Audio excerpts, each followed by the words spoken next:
একটা মজলিসের জন্য কতটা পরিশ্রম করা লাগে জানেন? যারা করে তারা জানে। সুপ্রিয় দর্শক, সবাই কেমন আছেন? ভালো আছেন আশা করি। আজকে এই যে অনুষ্ঠান দেখতেছেন রান্নাবাড়ি, এটা আজকে আমার দাদি শাশুড়ির মজলিস হচ্ছে। আমার দাদি শাশুড়ি দুনিয়া ত্যাগ করছেন, তার 5 দিন পরে এই মজলিস হয়। তো আসলে শুরু থেকে সকাল থেকে আমি ভিডিওগুলো শুট করতে পারিনি।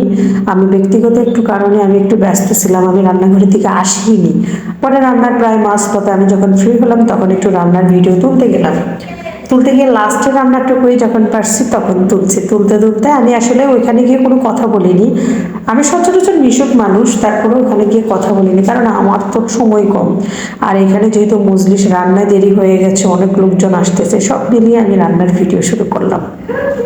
তো পরে পরিচয় হতে হতে জানতে পারি যে উনি আমার মামা শ্বশুর হন। তখন উনি আমাকে প্রস্তাব দেন যে ভাগিনা বউ, তো আমি যখন রান্নাবাড়ি করব এলাকার আশেপাশে, তখন তোমাকে ফোন করব, তুমি ভিডিও তুলবা, তুমি ইউটিউবে ছাড়বা, আর আমি দেখবো, আমি খুব আনন্দিত হব। কথাটা শুনে আমার আসলে খুব একটা খারাপ লাগেনি, ভালোই লেগেছে।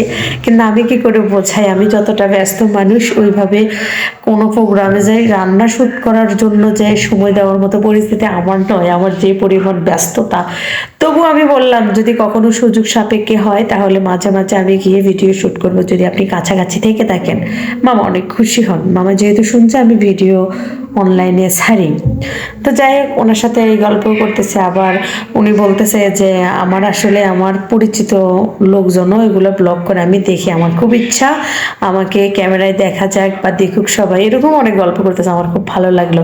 আসলে উনি খুব সরল প্রকৃতির মানুষ। তবে হ্যাঁ, ওনার রান্না এত মজা, যদিও এখানে মজলিসে রান্নার জন্য না, আমি আরো কয়েক জায়গায় খেয়েছি, তখন আমি আসলে জানতাম না যে ইনি রান্না করতেছে। খাওয়া দাওয়ার সময় শুধু বলতাম রান্না অনেক মজা হয়েছে বা খাবার অনেক মজা হয়েছে, এগুলো গল্প হতো।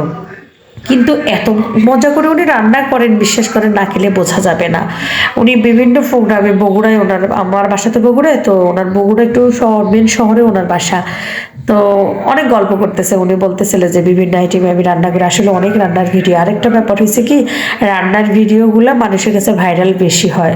আমার কাছে কেউ যদি আসে, আমি বিভিন্ন বিয়ে বাড়িতে যখন যাই, অনেকে আসে আমার রান্নাঘরে ভিডিও তুলতে, অনেকে আবার আসে খাবার নিয়ে একটু সেলফি তুলতে, একটু ভিডিও তুলতে, আমি এগুলো করি।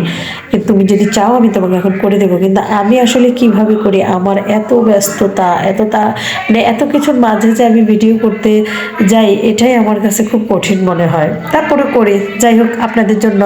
আর আপনাদের জন্য ভিডিওগুলো করি, একমাত্র ছাড়ি আপনাদের যদি ভালো লাগে তাহলেই আমার ভালো লাগবে। যাই হোক, আসল মূল কথায় আসি।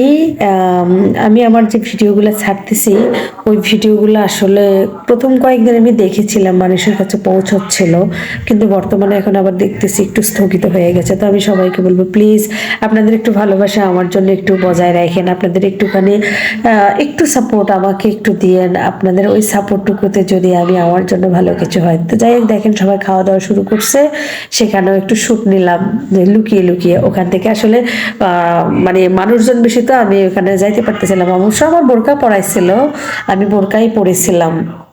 তো ওখানে ওই যে আমার বরকে আমি আসলে মূলত দেখতে আসছে, ওই যে কর্নারে উনি খাচ্ছে, উনি খাবার খাচ্ছে, আমি দেখতেছি, আমার ভালোই লাগতেছে। অনেকেই আসলে খাবারের জায়গা যায় না, আমার বর কোথায় খায় সেটা আমার দেখতে ভীষণ ভালো লাগে, তাই আমি যাই। আর আমার চাচারা, মামা শ্বশুরেরা সবাই মিলে এখানে আছে, সবার একটু ভিডিও শুট তুলতেছি আর দেখতেছি আপনাদের সাথে একটু শেয়ার করার জন্য।